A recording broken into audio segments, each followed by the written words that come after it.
रॅलीत तुम्ही सगळे सहभागी झालात आणि ती रॅली इथपर्यंत घेऊन येऊन या सगळ्या देवतांचं पूजन केलेल्या सर्वांचं मनपूर्वक अभिनंदन करते, आभार मानते आणि या समितीच्या सगळ्याच सदस्यांचं आणि खास करून या ज्योतिताई राजूभाऊसाठी विशेष टाळ्या झाल्या पाहिजे, कारण 1 महिन्यापासून ही तयारी चालू आहे.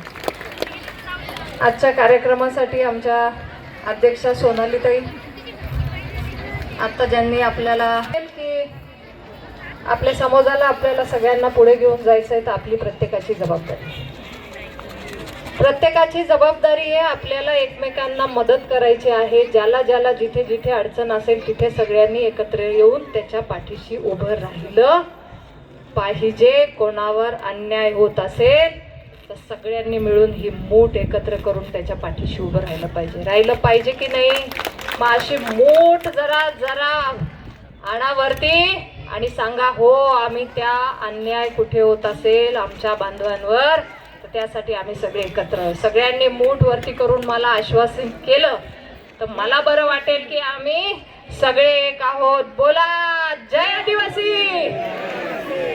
वा, मान्य महेश भाऊ, माझे बंधू महेश भाऊ हिरेनसमी इथे जोर आपली पण आहे. तर मग ते आज ने दिवस आहे घालजा जर राहिल्या काय सांगता येईल. हा, फडकी आई फडकीला विसरतास ना का. आयच शेवटी तुम्हाला वाचविल बरं. हा, ऐकट बी गाली घ्यात ना तर मग सांगतील आई इकडली आहे बरं ती फडकी बी डिझाईन दत्तू बाबा. आई फडकीने बी डिझाईन बदलली, जिल्हा बदलना कट डिझाईन बी बदली जा. फडकी आई कडली पेट कडली वेगळीच राहा, कळवण कडली वेगळीच, नंदुरबारने अजून वेगळीच. तर मग जठ गावात आहे आपली ओळख का नाही. मग घालशाल का नाही, हातवरती करा.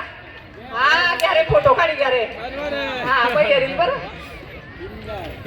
दिल्ली जेव्हा राष्ट्रपती आपल्या आदिवासी पहिल्या राष्ट्रपती आपली भगिनी महामहिम द्रौपदी मुर्मूजी झाल्या, तेव्हा त्यांना भेटायला गेल्यावर ही फडकी घेऊन आम्ही त्यांचा सत्कार केला. त्या दिवशी असा अभिमान वाटला की आपल्या समाजाचं खऱ्या अर्थाने नुसतं भाषणात नाही तर खऱ्या अर्थाने आमचा सन्मान झाला.